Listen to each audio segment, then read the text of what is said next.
To mark her first day in office yesterday, U.S. Ambassador designate to South Africa, Lana Marks, addressed media for the first time, saying she was pleased to be at home, of course in reference to her being a South African-born American. The United States is South Africa's third largest trading partner, with two-way trade in 2018 valued at $13.7 billion, or over 203 billion rand. And she says she's determined to move that up to number one. We're inviting our viewers to join us in this conversation with her at the agenda_SABC during this time of election preparation, trade territory wrangling, economic uncertainty and impeachment talks in the US. Ambassador designate, welcome to the agenda. Welcome to South Africa. Thank you very much, Desiree, for your very warm welcome, and it's a pleasure and an honor to be with you here today and to your viewers. Interesting time to be a senior diplomat in South Africa. You've just heard we're talking about water shortages. What are your priorities as you come into this job? My priorities as the senior diplomat in South Africa of the United States is trade and investment. It is a fantastic time with President Ramaphosa in place and President Trump in place. Both of them are incredible businessmen, and we want to greatly increase our trade with South Africa. Also, we have given a tremendous surge in funds for PEPFAR, and we want to try and work very diligently towards epidemic control. Just this year alone, I'm very proud to say that Congress have allocated $752 million to work together with South Africa towards epidemic control. And I will look to see that these funds are utilized in the most effective way. We are on an upward trajectory, but we need to move even quicker on that upward trajectory, and that is a goal of mine. Also, in terms of jobs for youth and women's empowerment, that is tremendously important to me with my involvement with the Harvard Women's Leadership Board and many other avenues that I've been involved in. That is a pet desire of mine to really get more involved in that arena. We have many agencies here in South Africa, and we want to increase them in that arena very, very much so. So I personally see this as a very, very exciting time to be here and to be on the ground in South Africa. You're speaking about that upward movement, and most South Africans really are not feeling it because there's a joblessness pinch right now in the country. Yes. How do you hope to contribute to that effort? Well, very fortunately, with our current administration, President Trump, we've created a much reduction of unemployment in the United States and a fantastic, fantastic economy back home.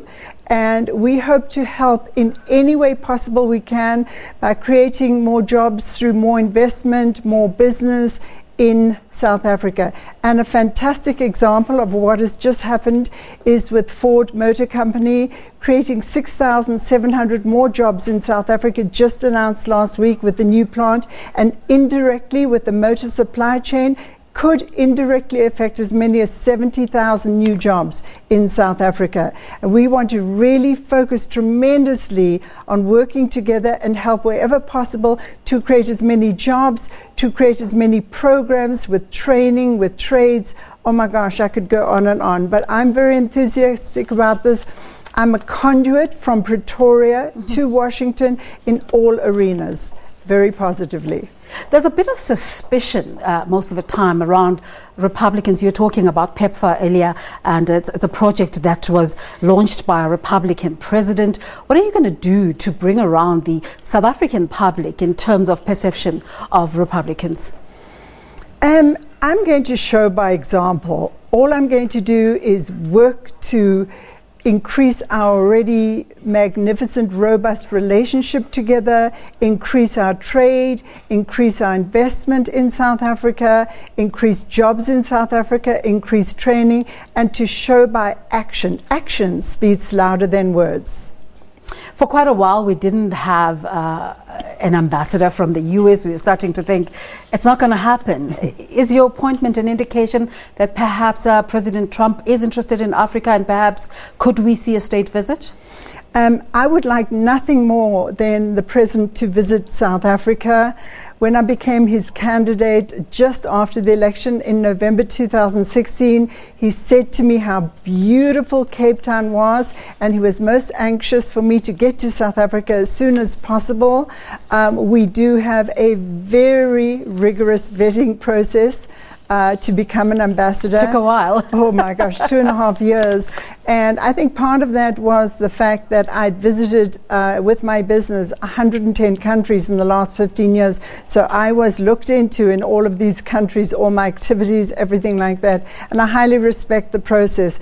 But now that I'm here, I really look forward to learning a lot, to meeting folks, to learning on the ground. I welcome all and every idea, and I look forward to really being out and about and interacting with local South Africans to help me in this ongoing fantastic relationship that I hope to increase and make even more robust. Tell us a bit about your South African heritage.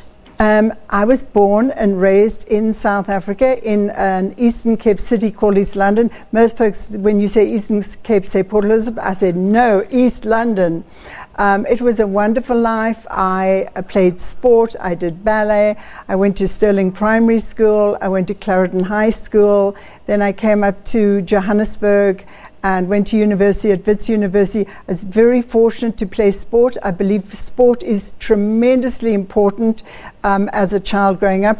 So up to your young adult life?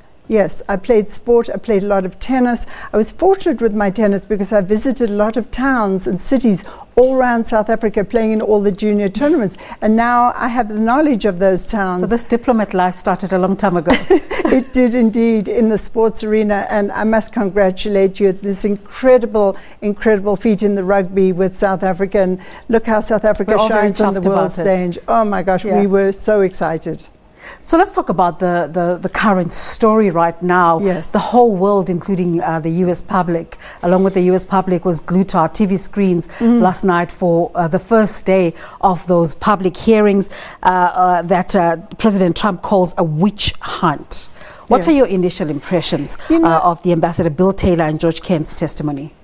Well, let me go back a bit, because for 2 years we had intense scrutiny, intense investigation through our democratic process of a prior investigation. 2 years, ins and outs, huge amount of investigation, huge amount of money spent, and in the end, there was nothing. So here we have another situation at the start of an investigation. Very fortunately, like South Africa, we have a very democratic process, and we're just at the start of this next investigation. There is a fantastic democratic process in place, and me as ambassador, I'm going to focus on my goals, which are increasing trade, increasing investment, accountability with PEPFAR and HIV, and creating jobs and youth and women's empowerment. We can't keep away from the social issues, though. That democratic process you're talking about can be quite costly sometimes. Two sides coming out thinking they're victorious last night. The Republican side feeling that Congress didn't bring sufficient information to have a strong case. How can we see this unfolding? This is a work in progress. Again, let me say it's a democratic process. It's just going to have to take its course. It is a democracy, so if there's anything, it'll come out. And if there's nothing, again, it'll also come out. You're talking about your emphasis on the economy. One of the big economic stories, especially in relation to South Africa and the US, was that poultry dumping story. Does it give you sleepless nights, stories like that? How do you hope to face those challenges? And Desiree, it doesn't at this stage. Look, there's many problems across the board, which I hope that in any way we as the United States can help. In any way we're here, willing to able with anything. The AGOA is in place. It is a tremendous trade mechanism for South Africa and for Africa, but particularly for South Africa. And there are criteria for AGOA which were agreed upon with our previous ambassador and with the prior administration. And one of those was poultry. All I can say from my perspective, it's working well at the moment. It is. There is the quota is being reached. It's in excess of the quota. America's exporting poultry here is going really well at the moment. Yes, you always get noise, you always get rumblings. That's normal in business, that's normal in trade. But from my perspective, all I can report is things are going well. What brief did you get on AGOA? There were times when it seemed like President Trump wanted to scrap it. AGOA comes to an end in 2025. So there's going to have to be something after AGOA. You know, if it comes to an end in 2025, from President Trump and the administration's perspective, together with South Africa, trade with South Africa is incredibly important to this administration. As you will notice by all the folks from the United States who were here during the African Investment Forum, and I actually put forward my trip so that I could attend this outstanding forum. And I saw images of you there and I thought she's hitting the ground running. What are your thoughts about what that platform seeks to achieve? I thought it was exceptional. The second year increasing dramatically. We had many senior folks here in terms of trade and investment from the US government. It's incredibly positive. This is the second year. It's increasing dramatically. I was so happy to hear President Ramaphosa's address. It was very statesmanlike. It was outstanding. And we're ready to go. We're ready. I am ready to hit the ground running. Are you ready for the robust engagement of South Africans, though, who have a bone to pick most of the time with the USA? Don't pick any bone. Actually, you can pick it with me personally, but I'm very good at dealing with things head on, resolving it. We have an incredible opportunity now to move forward positively with trade, with our robust engagement. And honestly, again, I see it very positive. Before I came to South Africa, I spent 3 weeks in Washington engaging with every department of government from the highest level, with President Trump at the White House, every department of government, and without exception, I had positive feedback. What can we do to increase our robust engagement with South Africa? How do we increase trade? I'm here for you, Lana. You tell me what we can do together. We're all here. We're raring to go. Let's become number one. I'm told we have a tweet that's just come through in relation to our conversation. Gaupo Fikile saying, Wamkeleki, oh wow, this welcoming you to the country. Wamkelekile, I want to walk the journey with you. Please accept my request application and thank you at the end. Okay, yes. Well, fantastic. Nkosi is a word you come from the Eastern Cape, you would know what Nkosi means. May I say Nkosi by return? Thank you so much. Yes. Oh wow. Okay. That's lovely. We are going to walk the walk.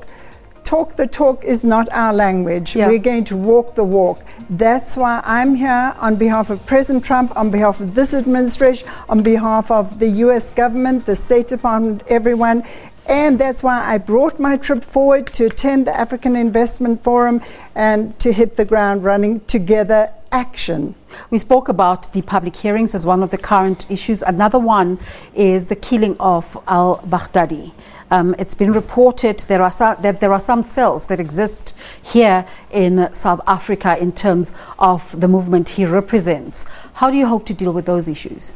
If there's any way in which we in the US can increase our assistance together with South Africa, already many of our government departments are working so closely together. It's so heartening and so wonderful to see this collaboration and cooperation. And if there's any way South Africa wants us to assist in any way possible, we are here ready to assist in any way possible. We're terrific partners already, and we're here to increase any partnership South Africa wishes of us. Okay, there's another tweet that has come through. Let's look at that. Nazim Grootboom saying, why are they not lifting the sanctions against Zimbabwe? Okay, so we in the United States... Thanks, Nazim. Thank you. Very topical question. We in the United States have a very robust democracy. South Africa has a very robust democracy. These sanctions have been long-standing, though, and they're South really Africa affecting the people of Zimbabwe. Is an incredible role model for Zimbabwe. Case closed. Really? Yes. The people of Zimbabwe are suffering. South Africa is an incredible role model of democracy, of all aspects of democracy, and an incredible role model to Zimbabwe. One of the big global conversations and thank right you for now the question. is the trade wars, especially the US and China, and the impact on all of their diplomatic partners. One moment it seems like a deal will be signed and then it isn't. What is happening there? All I can say about that is President Trump has looked at these deals, and it's really important to him that these deals are fair in compared to trade, in response to trade, in relative to trade. And he's looked at these deals over many, many years. He's looked how industries have been impacted in the United States. Just one industry alone, production, manufacturing. Look at South Africa with this production and manufacturing. I even remember when I was here as a child, the robust, incredible manufacturing industry of South Africa. So most analysts would argue, though, that fair is not the word because he keeps talking about America first. And that's problematic language, especially when it comes to South Africa. We at the BRICS summit right now, even there, we wanting to assert our presence in that meeting as equals. Yes. Thank you so much for raising that important point. In America, President Trump believes in America first, just as in South Africa, it needs to be South Africa first. And that's how we look at that. So in South Africa, it needs to be South Africa first. Where's the middle ground? The middle ground is in our trade together and fair trade together. And if you look at trade deals, for example, our model is very different than other countries. In our model, we invest. We invest in South Africa. We invest in business. Perhaps, you know, with other countries, they do things differently. Is there a level of flexibility to that model? I think that's ideal. As we met with some of your folks recently, and they said the Ford deal is perfection for South Africa, the Ford motor company with the increased business now. But with any deals that South Africa does, please can South Africa and Africa watch very, very carefully that there's no debt reliance, that they scrutinize every deal. They scrutinize every deal and they protect their sovereign assets. And that's why I've highlighted that we in the United States have a different model. We invest money in South Africa. We invest in health programs. We invest in energy in Africa with electricity.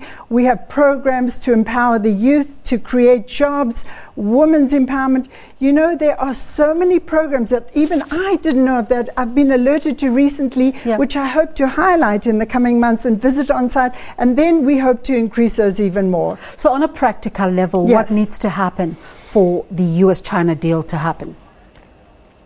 I think it just needs to be fair. There are criteria that President Trump has given to President Xi, and they need to have a melding of minds. President Trump is firm. He's a very, very loyal business partner. And perhaps people don't know that. When he gives his word on something, his word is his word. So he's given certain criteria. You can't agree on certain criteria and then back down. No, if President Trump gives his word on something and the US gives their word on something, the other side give their word on something, it needs to stick, it needs to stay. And I feel this is the best way they will get to a close meeting of minds. Let's talk about the election process in the US that's currently underway. Is the seemingly Elizabeth Warren is in the forefront. Is America ready for a woman president? America is ready for whoever wins at the ballot box in our democratic process. And if it's a man, if it's a woman, that's of no significance. They must go out and campaign effectively. It's a very rigorous year of campaigning, and then may the best man or woman win. The very story we were talking about earlier about the public hearings is in relation to Ukraine and the supposed activities that the president engaged in that regard, and sentiment that he was doing that to improve his re-election prospects. Are the Republicans feeling confident? And again, we have a very democratic process. You can see the enormous support that President Trump has by the Republicans, and if they didn't feel confident, I don't think he would harness that support. Let's talk about the projects. You've spoken about PEPFAR, we've spoken about AGOA, the kind of projects you want to be seen to be highlighting during your time here. Yes. Well, again, I do want to increase trade tremendously. I'm going to be out and about. I want feedback. We have specific sectors that we'd like to increase. We feel we can increase. We have all the ingredients now to increase it. And again, so please, any ideas, any areas from the highest level of South Africa all the way, please bring me your ideas, bring our mission your ideas on how we can increase investment in South Africa and increase trade with South Africa. That's number one. We're here to listen, we're here to learn, and we want to move at warp speed. We want to move very quickly in this arena while we have this incredible opportunity together. And then with PEPFAR, we've just brought in a terrific new specialist for PEPFAR in our mission. We have its wide outreach. We have, many government organizations involved. It's working really well with the South African government, and we'll be looking at the effectiveness of all the dollars. We want to increase the effectiveness. I've spoken to all the folks in Washington. I've spoken to all the folks at USAID. I spent an extensive amount of time in Atlanta with CDC, with all the folks there also involved. It's extraordinary. The program is extraordinary. Partnership with South Africa is extraordinary, and we want to get to epidemic control as quickly as possible. So I'm going to be a little bit of a taskmaster, really, to increase results in this arena. I just want to look at this tweet, but when I return, I want to ask you about your thoughts about the mooted NHI system in South Africa in terms of health. But Umlungi Sihoko saying, how committed is the US in the development of Africa? Oh my gosh, the US is very committed, and this administration is very committed in the development of Africa. We've got this new program, Prosper Africa. We've got OPIC. There are so many new programs which could lead and will lead to billions and billions of dollars of aid to Africa. Africa is terribly important to the United States, particularly, the youth of Africa.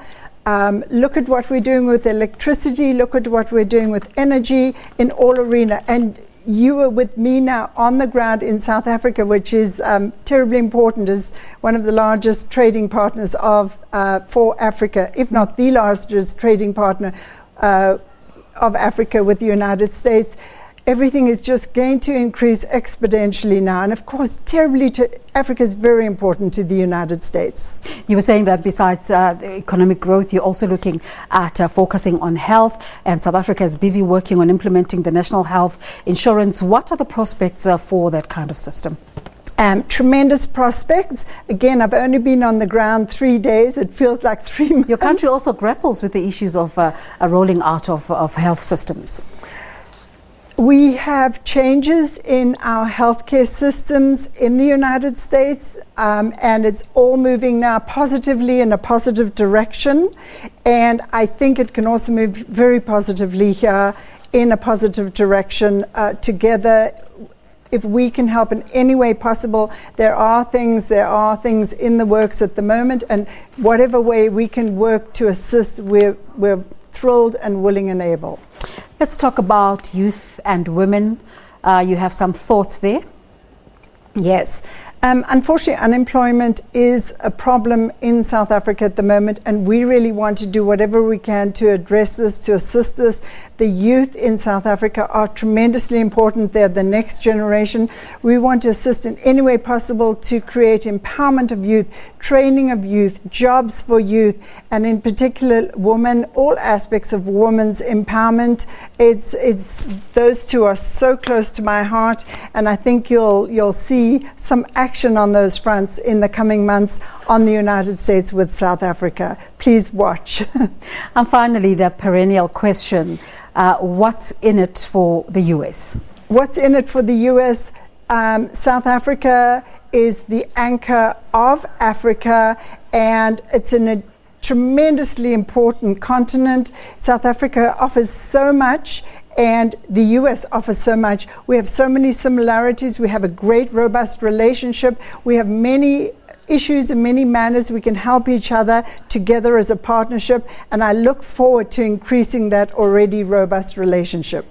Ambassador Designate Lana Marks, thank you so much for making the time to talk to us this morning. Welcome once again to South Africa. Thank you so much, Desiree. I really appreciate this wonderful opportunity. Thank you so much. Let's take a look at, is it the weather or a break?